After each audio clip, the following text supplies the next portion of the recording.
alors actualité transport tey nag Théodore Semedo di waxtaanee wàllum élection de représentativité des centrales syndicats mu mel ni rek coow li bëri na lool ci wàllum élection boobu la naka lay demee ak yan jafe-jafe lañ ciy jot a nemmeeku dama koy bàyyi rek Théodore Semedo ñu daal di koy faram-fàccee ak monsieur Goudiaby. voilà donc nag galaa sax ñuy soobu ci waxtaan pour ñi nga xam ne ñoo xamul élection de représentativité des centrales syndicales mooy élection yoo xam ne xam nga bu njëkk ba dañu daan dem gis mu am ay négociations.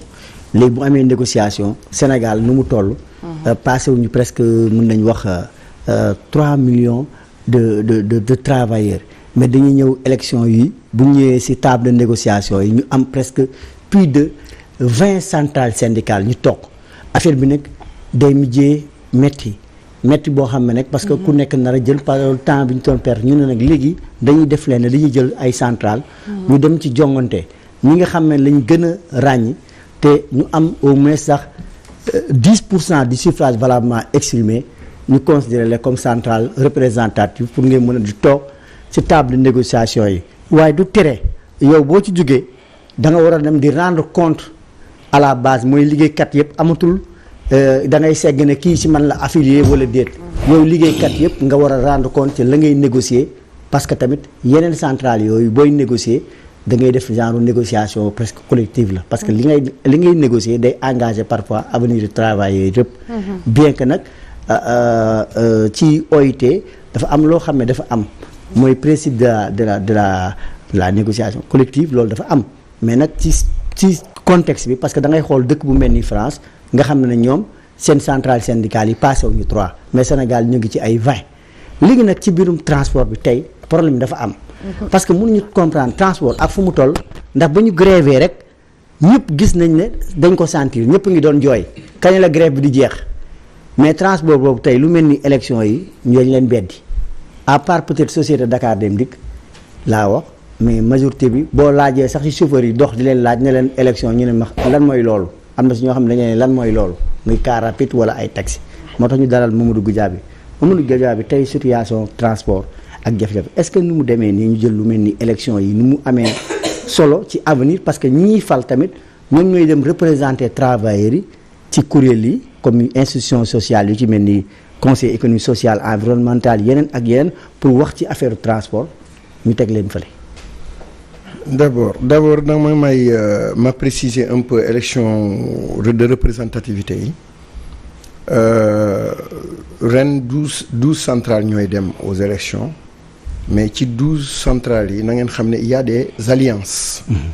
maanaam au lieu que nga demal sa bopp nga accepter d'aller en alliance avec 2 ou 3 ou même 4 autres centrales ñu dajaloo. mais nag bu ñuy déposer pour les candidatures benn récépissé la ñuy jël. mooy suñu situation ñu ngi ci alliance syndicale unitaire boo xam ne sama centrale bi ma jiite OGTS ma nga ca l'UDTS bu Mariama Diallo ma nga ca l'UTS bu Aliou Ndiaye ma nga fa Mariama Diallo moo jëloon les élections passées 8e man ma jëloon 9e sur les 24 centrales l'UTS jël 11e on a fédéré nos forces pour que ñu am plus de chances d'atteindre les 10% pour ñu mën a teew fa nga xam ne foofu la ñuy yëpp nasee pour ñu mën a mieux défendre les intérêts des travailleurs donc UDTS la ñuy jiital avec Mariama Diallo pour mu représenter ñun notre centrale boo waxee problème mu beddi d'abord violation la ci pacte de stabilité sociale et d'émergence économique. parce que pacte bi Sénégal soxlawuñu sax réfléchir par rapport ak liy développer entreprise wala l'économie du Sénégal wala le respect des lois du code du travail et autres. le pacte de stabilité sociale bi du benn nit moo ko bind. toutes les centrales du Sénégal ñoo toog ne lan mooy jëmale kanam entreprise la création d'emplois ak la protection sociale et le pouvoir d'achat ñu tënk ko ci kayit bi tous les fondements ont été marqués.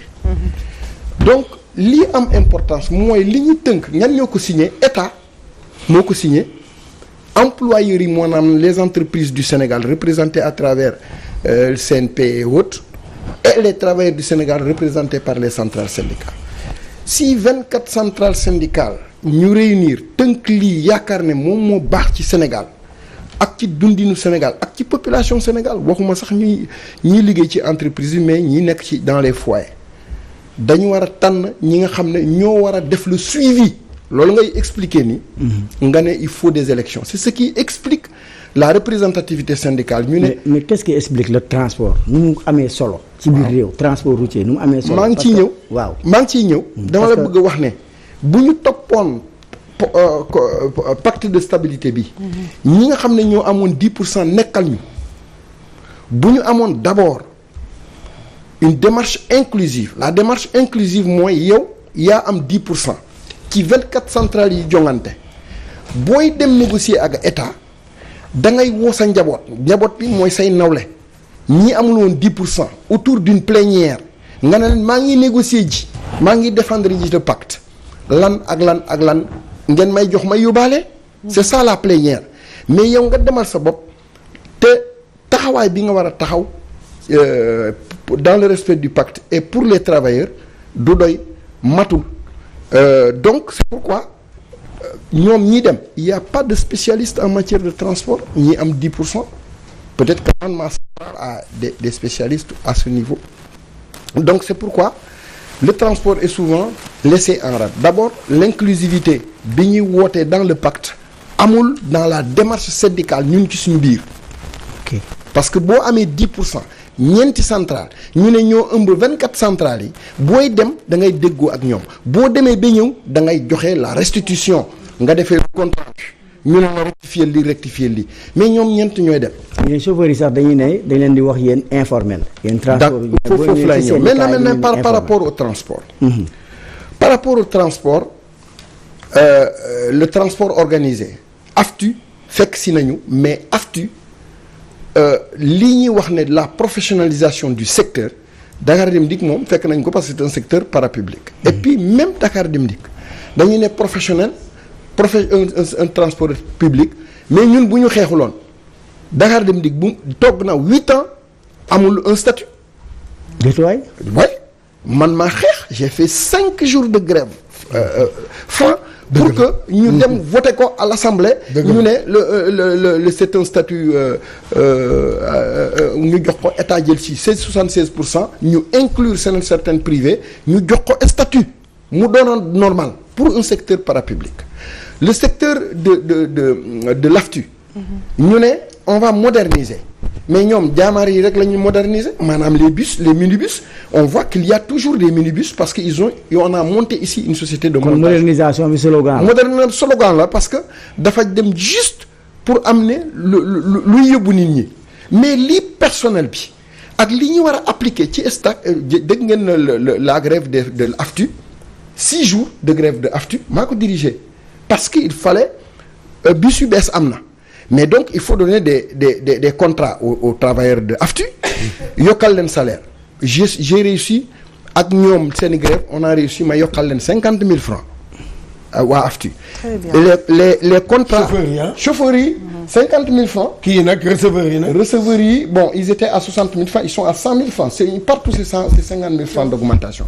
seen ration bi ñuy am par jour parce que ñoom dañuy dem de 5 heures du matin à 17 heures à yooyu la prime de panier ma def ko ration koo utiliser par jour c'est 3 000 francs. mais léegi est-ce que ñoom ñii élection yi. moom foofu lay ñëw parce que waxtu bi ñëw na. ñëw na au moment où il y a les élections te ñoom signé guñu les contrats ils sont dans les contrats le jeudi bi c'est la dernière chance que je donne aux récalcitrants les transporteurs récalcitrants. Ah bon, il y en a? Oui, il y en a des récalcitrants, il y en a qui ont augmenté, il y en a qui n'ont pas augmenté. Bu ñu signé woon ay contrat ñoom dinañu bokk ci jongante bi. Donc le jeudi on a convoqué une réunion dernière chance képp ku appliqué wul l'augmentation et la signature des contrats je t'amène au tribunal kooku moom c'est très clair. nañ ko jël comme avertissement. beneen bi mooy le secteur yeneen secteur interurbain et autres ce secteur là n'a pas été organisé. et d'ailleurs ça. mooy ñaan doo préciser mooy l'interurbain maanaam ñiy dem. Dakar Sénégal Dakar àll bi muy ñiy dem àll bi. waaw et même à l'intérieur les taxis et autres. Le code du travail n'est pas respecté dans ce secteur. parce que on dit waaw boo dawalee ba ci kanam transporteur kii moom oto bi neexu ko mu ne ma jox ma sama caabi.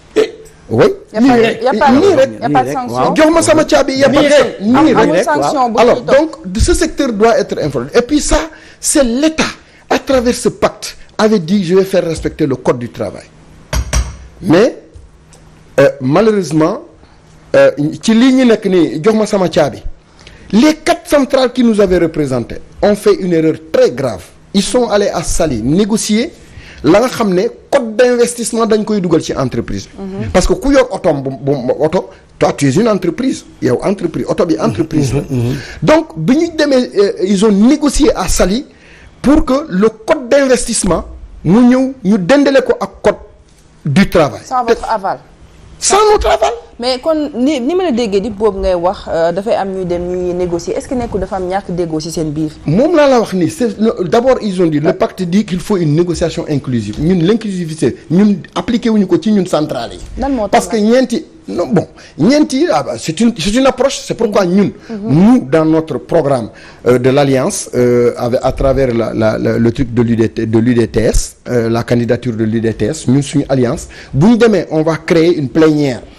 pour que chaque fois ñu diisoo balaa ñuy dem bu ñu fa jógee ñu ñëw joxe les conclusions. Là vous parlez au nom de tout le monde mais ici on parle au nom des cadres si le code d'investissement xam nga lan la lay wundu. Le code d'investissement donne à l'entreprise ne ko yow mën ngaa jël code du travail wala code d'investissement. léegi embauchement éliminé au Sénégal. CDD. journalier à vie. intérimaire stagiaire. te bëri na ci entreprise yi yoo xam ne il y a pas de statut. te ki ko njëkk a violé mooy c'est l'État. comment l'État a introduit il y a pas de volontariat dans le code du travail. Oui. Volontariat amul ci code du travail. Ça n'existe pas. Et ça n'existe pas. Or l'État à travers les ASP et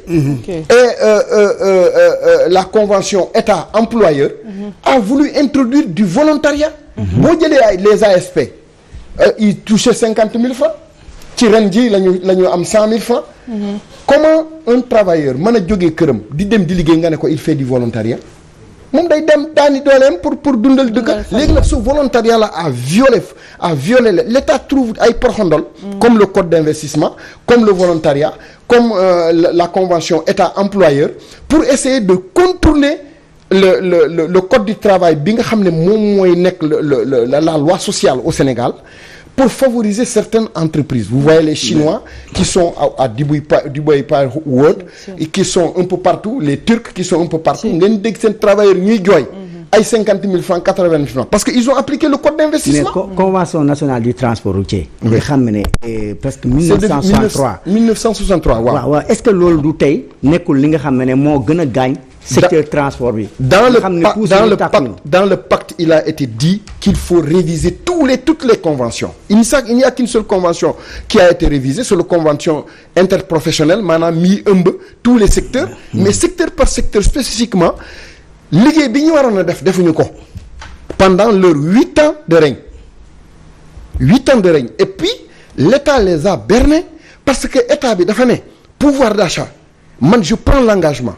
pouvoir d'achat cherté de la vie du yokk je prends l'engagement travail décent mooy am je prends l'engagement que chaque fois que le pouvoir d'achat cherté de la vie bu yéegee j'augmente les salaires à hauteur de la cherté de la vie. mais si c'est le transport spécifiquement. par exemple soo xoolee tey nii nu mu boo xoolee comme li nga wax jox ma sama caabi. da ngay gis car rapide yi ak yooyu da ngay gis ku nekk 10 ans ci otom bi mu xëy ñu ne ko.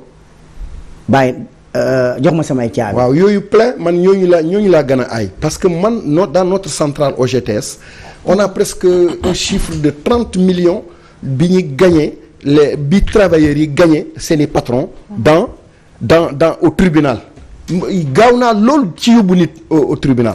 parce que non c'est vrai parce que jox ma caabi c'est trop facile.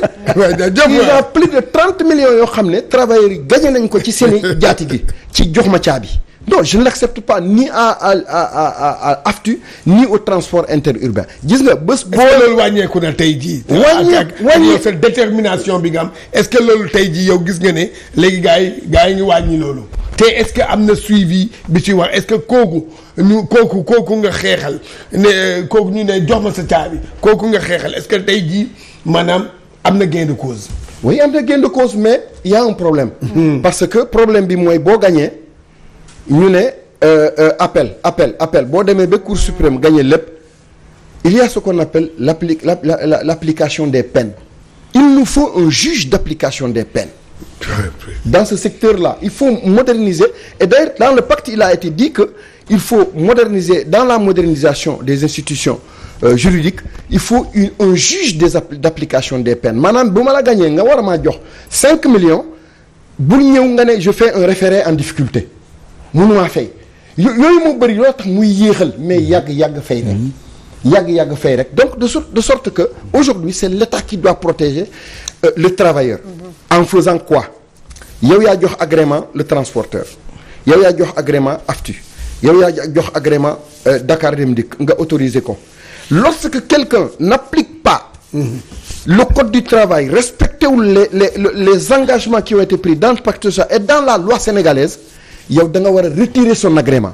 Si la menace là est là, ñu ne on te retire ton agrément, que ce soit une entreprise, un travailleur, un véhicule ou boo respectewul le travail décent, maanaam ma xëy ma yëg ne maa ngi xëy travail bu salaire bu baax et tout ça protocole du protocole contrat de travail décent, dañ lay retirer sa agrément. Gis nga si l'État prend cette mesure et que les centrales qui vont avoir 10%, c'est un défi, pousse l'État à faire appliquer li mu signé fii, tout est signé ici. Comme bu ñu lay retirer sa agrément da ngay vous allez vous conformer au code du travail, donc le travailleur sera protégé. Mais ils sont pas protégés parce que ñoom respecté nañu, ils ont dit à l'État si tu respectes boo respecter lii fii ne ci pacte social bi pour protéger l'employeur, le travail décent et la cherté de la vie, man je resterai 5 ans sans aller en grève. Ils sont restés 8 ans sans aller en grève, mais yow booy ñëwee ba 5 ans yi nga ne ko État man respecté naa lépp li ma waxoon looloo tax ma toog 5 ans demuma grève, mais yow lii ak lii les accords xoolal les collectivités locales xoolal les enseignants. les enseignants heureusement bi ngeen grévé transport bi ngeen grévé boobu laa mos a gis dégg ñu ne pour parler général ñu ma gis centrale bu nekk di woote di def appel rajo yëpp chaque jour ñu woote te tey nii ak élection yi nga xam ne ñoom dañuy décider seen avenir kenn du leen ci boole. waaw mooy li ma lay wax parce que pour voter peut-être que ñi bañ a wax ñii daan wax ci transport waaw parce que grève bi réussir nag ku nekk ñëw positionné wu di naan maa ngi leen di jàppale maa ngi leen di lii mais nañu am un programme inclusif boo xam ne dañ ci boole la modernisation du transport et le respect du code du travail dans le secteur du transport. Mais est-ce que du nekk juge et partie aussi parce que dañu gis syndicat de transport yoo xam ne waa ji day nekk transporteur. bëgg défendre aussi liggéeykat yi. waaw loolu man tamit dafa nekk affaire boo xam ne loolu am na. ah waaw léegi loolu nga doo ko non c'est pour mais dénoncé naa ko. c'est pourquoi bi ñuy dem grève ma ne leen képp ku am oto ngay employé ay nit di def du transport public yow transporteur nga doo ma jege si ci grève bi képp ku yor syndicat boo xam ne da ngay défendre les travailleurs et l'outil de travail. kaay nekk sama ne looloo tax man rek maa dem ak AFTU. waaw man je suis pas transport. yow amoo oto man amoo oto bi may yóbbu sax amoo ko. yow bokkoo ci ñi teewoo di wax. de bokkuma. voilà bokkuma ci ñi teewoo di wax. et puis ñi bëggoon a bokk ci ñi nga xam ne ay transporteurs lañu les travailleurs de AFTU dañ ma ne Goudiaby yow la ñuy dënk yépp toute na négociation. ma ne leen man de su may dugg ci xeex amul reculer. da ngay dem jusqu'au bout. mais da ngay teg ay arguments yoo xam ne état bu ko déggee transporteur bu ko déggee du mën a mucc. du mën a rëcc. C'est pourquoi dans le secteur de AFTU j'ai dit da nga leen daan yóbbu 16 heures de temps par jour nga liggéey 5 heures du matin wàcc 22 heures.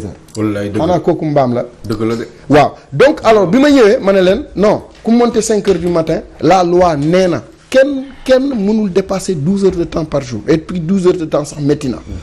mais nag 8 heures de temps mais nag ñoom dans le secteur du transport il faut s'adapter parce que transporteur bu ñoom ils disent que ñoom benn oto wala ñaari oto la ñu am ak yooyu nous avons pu négocier pour que duñu dépasser la durée légale de travail qui est de 12 heures donc ku monter 5 heures 17 heures ngay wàcc ku la bëgg a yóbbul ba 21 heures nga ne ko looy yokk par jour.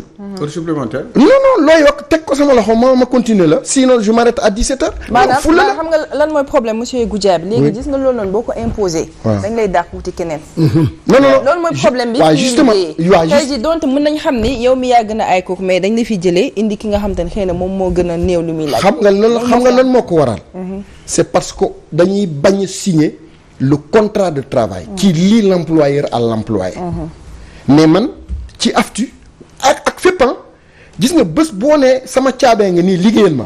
embauchement la.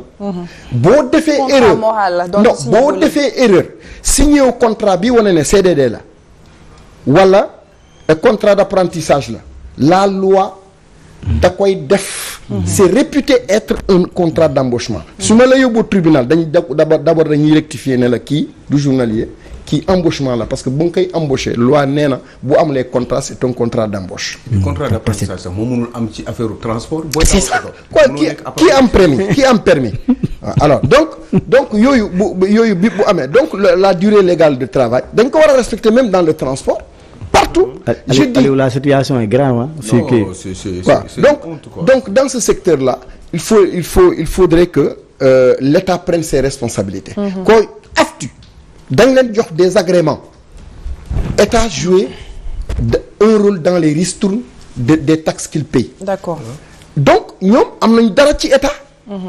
léegi nag pour yaxanal liggéeykatu AFTU li ñu signé protocole bi ñu signé mooy d'abord ils ont 50 000 francs d'augmentation 3 000 francs de par jour pour un conducteur 2 000 francs par jour ci lekk parce que dañuy yendu ci kii bi ci liggéey bi ils font plus de 10 heures ils font plus de 10 heures de temps d'affilée la loi dit il faut payer une prime de panier. man négocier naa ko ba mu dépasser les 1000 francs 1200 ba 3000 ak 2000 pour que parce que dañuy sonn beneen bi mooy la durée légale de travail léegi dañuy liggéey boo koo war a yóbbu au-delà da nga koy jox ci saas mu continuer la. loolu la ñu war a signer le jeudi kooku l'organisation d'accord nañ ci l'organisation du travail mu des dans la semaine yow kooku mënoo koy liggéey le 5 heures du matin 22 heures pendant 6 jours dans la semaine mu reposer benn fa déedéet y a le repos la loi dit que il faut que repos bi mu nekk à l'intérieur des 7 jours même boo modifié. am nañ couverture médicale. amuñu ko si am nañu une assurance. D'accord. Transvie mais. kenn bindu fa kenn il faut que le travailleur d'abord cotise et pour ça il faut un bulletin de salaire mu nga couper ko pour mu fay le bulletin de salaire sax amuñu bulletin de salaire da ngay ñëw ñu jox la enveloppe loolu ba pare sax dañ ko war a cotiser IPRES aussi IPRES non yëpp c'est prévu ils vont cotiser ils ont signé pour les cotisations à l'IPRES pour caisse de sécurité pour IPM ak yëpp cotiser nañ ko mu des nag jëfee ko d'accord loolu laa jox dernier délai le jeudi bii su ma toogee ku nekk à jour xayrul jàmmane ñooy ku nekkul à jour ma yóbbu la au tribunal. kii Théodore pour tëj rek monsieur Goudiaby lan ngeen di xaar ni ci yooyu la élection de représentativité. bon par rapport aux élections de représentativité maa ngi fàttali travailleurs yi ne leen lépp lu ñu dal ñu na à travers nos représentants ci kaw parce que ku ñu financé 300 millions 4 centrales ngeen séddoo ko kii am 120 millions kii am 90 millions kii am 80 millions kii am de 40 millions ak yooyu fonds boobu dafa war a servir d'abord à la capacitation des délégués du personnel dans les entreprises bien sûr séddoo la est-ce que d'accord xaalis bi c'est une subvention de l'État. non lu ñu ci def. kooku laaj leen ko parce que ñun gisuñu formation à la base. gisuñu formation à la base. xanaa faire de la bourgeoisie syndicale. aller dans les avions. première classe ak yooyu lañu gis waaye nag formé wuñu délégué. d'accord waaw ak ñun bu ñu ñëwee non seulement centrales yi yëpp la ñuy dajale ñu doon une assemblée. des centrales. mais le fonds là ni ñu koy utiliser dañuy toog ak état ne leen côté bi ci formation des délégués lay jëm. transport bi nag noonu lañ ciy taxawee. noonu la le transport fait partie. le transport fait partie. les délégués du personnel ba pare ñu ne leen dans tous les secteurs même un employeur individuel. ku signé un contrat de travail waxuma code d'investissement de. D'accord. bu signé un contrat de travail retirer son agrément. Voilà. parce que c'est ce qui a été dit ici. Voilà. bu boobaa gàtt gi dina normal. merci secteur yi dem beaucoup monsieur Goudiaby mu nekkoon secrétaire général bu OGTS donc ñu jaajëfal bu baax a baax yow Théodore Semedo ñu ngi lay remercier jox la rendez-vous sûrement demain incha allah. waaw lu ñuy wax waxtaan bi lu neex du doy waaye nag waxtu bee ñu xoj te xam naa ne yeneen rubrique yi ñu ñuy kii xam naa nag bon. ñuy wax nag encore une fois ngir yàlla na gars yi bàyyi leen xel secteur transport. yéen mun leen ñëw redevance dong yéen nguur gi ngeen jël. mais lu mel ni élection yi tamit ngeen jël liggéeykatu transport yi te bés bu xëyoon tey chauffeur yi bu ñu taxawoon tey gaare Sénégal gi yëpp yóbbu transport. te dee leen vraiment bàyyi xel chauffeur yi. waaw loolu daal laa bëggoon. même defoon nañ ko fi di gis nga problème bi. waaw problème bu mujj liggéey donc ñu ngi noonu on espère que yëf yi dina daal di am voilà solution mu mel ni rek bu baaxee dañuy daal jëli suñu rubrique bi di actualité.